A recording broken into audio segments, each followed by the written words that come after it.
Welcome to Glorious Botafogo, your number one source of Botafogo news in English. It is 8 a.m. on Sunday. And speaking of eight, uh, eighth straight win versus Fluminense. It is a historic result that if you are going through a crisis, if you're going through a rough time, a rough patch, you need a pick me up, call Fluminense. They're available 24/7. Um, the reps are waiting for your call, and they'll be glad to help you. And feeling better, they'll be glad to help you and getting a win because it seems like that's the case every time against Botafogo.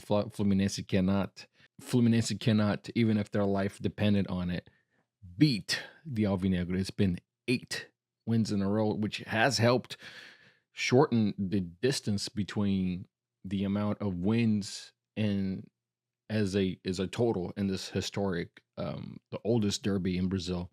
Botafogo has closed that gap in wins now, so it's closer in that regard. There's some positive aspects to yesterday's match. There is a positive aspect to how the team behaved in the pitch in that first half. It's not an exaggeration by any means. And by the way, I will keep this up for the rest of the video. Um, it is not an exaggeration by any means to say that Botafogo could have left that first half with at least 2-3-0. 3-0 would have been the more fair result. So many chances, chance after chance after chance after chance. Fabio making two really good saves, and then in the second half, Botafogo kind of allowed Fluminense to play a little bit more. Probably also has to do with the level of fatigue during the match. We saw some players that usually don't come off the pitch, like Marlon Freitas, just completely exhausted. Um, saw some good performances by players like Matheus Martins.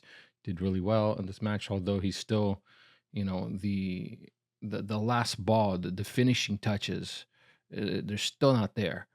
That's the main thing right now. Botafogo played in unusual formation, but I think Renato Paiva surprised Renato Gaúcho, thinking that we would do this more of the same. The four in the back, Freitas and Gregory, and then Savarino on the left or in the middle with the two wingers, and then Igor Jesus as a striker. But instead, we played on a 4-2-2-2, a 4-2-2, with Matheus Martins and Savarino on the outside, Mastriani and Igor Jesus as strikers, but mostly leaving Mastriani inside the box and Igor Jesus doing the false nine. So that was really interesting to see, and it kind of worked. And Paiva has said before in other press conferences that Mastriani is not coming to replace Igor Jesus or to be an immediate substitute. They're coming to play at times together, and that's what happened today. And I think it worked very well. This positional style of play that Renato Paiva wants to play was a little bit more evident today. If Botafogo plays like this every match, then we can see, this is what Paiva is going to do. And if that's the case, if they play like this well against every team that we come against, I would be less worried about what's to come. Yes, the players need some time to assimilate what Renato Paiva is asking, but even then, we we weren't feeling that it was being worked well. We weren't feeling that he was teaching the players or instructing the players correctly, because you just look in the pitch and there's nothing there. It's just a bunch of players. It's like they're playing, U12 soccer. It's just not organized. But yesterday it looked organized. It looked good. And then that first half, we could have killed the game right there. That would have been it. But it's I understand a lot of the supporters that take it into more aggressive. I don't think it's right to make it personal attacks and to make memes with the donkey ears and stuff like that. I don't condone that. I don't support that. I do support going to the match, get in the stands and boo after the game. Not in the not during the game, because that doesn't help at all. If we want the crowd, the supporters to boo, let's just play every game away and take advantage of our home pitch, right? You're helping the other team. So, but at the end of the match, you can boo all you want. It's your right. You pay the ticket to see. But during the game, let's support, right? And that's what the supporters did yesterday. You could hear from minute one, chanting and singing and cheering and clapping, and that's the way that it needs to be. Always, always, always, always. One thing that I need to talk about is a couple of days ago, maybe 3 days ago, John Texter's phone number got leaked on social media, and John Texter ended up having to change his number again, and people were texting him and being rude and being aggressive and cursing, and I don't support that either. Go to the stands, make a big banner saying whatever you want to say to John Texter, but don't call him, don't text him to curse at him. That doesn't do you any good. A lot of people got blocked.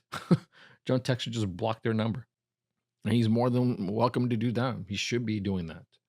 So don't do that. Going back to the match really quickly before I finish the video. Man of the match for me was Savarino, with honorable mention to Igor Jesus. Man, what a masterclass Igor Jesus displayed and put on at the Newton Santos on how to be a false nine, how to be a secondary striker. It does not get better than that. He is the best in the country at that. The best. He would have been man of the match if he had scored the goal. But Savarino with the assist and Savarino with the goal, it's kind of hard not to give it to him. But Igor Jesus, what a player.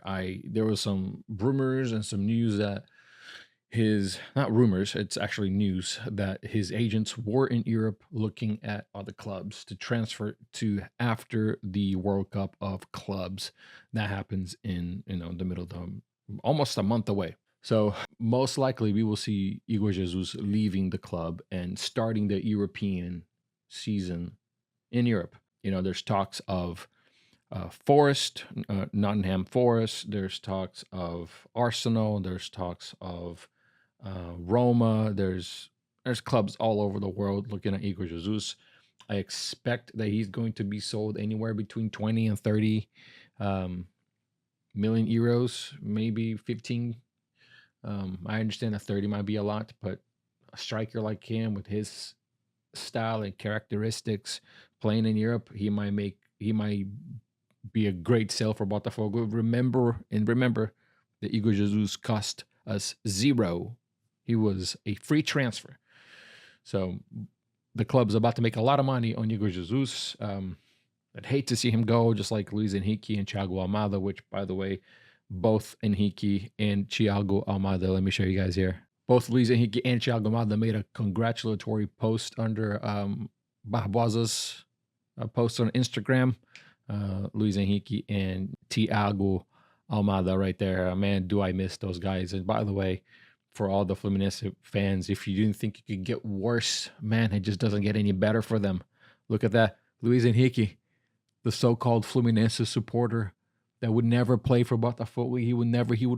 He's going to come to Fluminense before he ever goes to another club in Brazil. Not only he didn't, played for Botafogo, won the Libertadores, won the Brasileirão, solidified his name as one of the greatest players to ever put on the Botafogo jersey. After beating Fluminense, he goes on Barbosa's profile and posts that. Basically, let's go, and then curse word. So it just doesn't get any better, do you? It just doesn't get any better, does it? If you got in here so far, please leave a like and comment on what you thought. What were your thoughts on the game?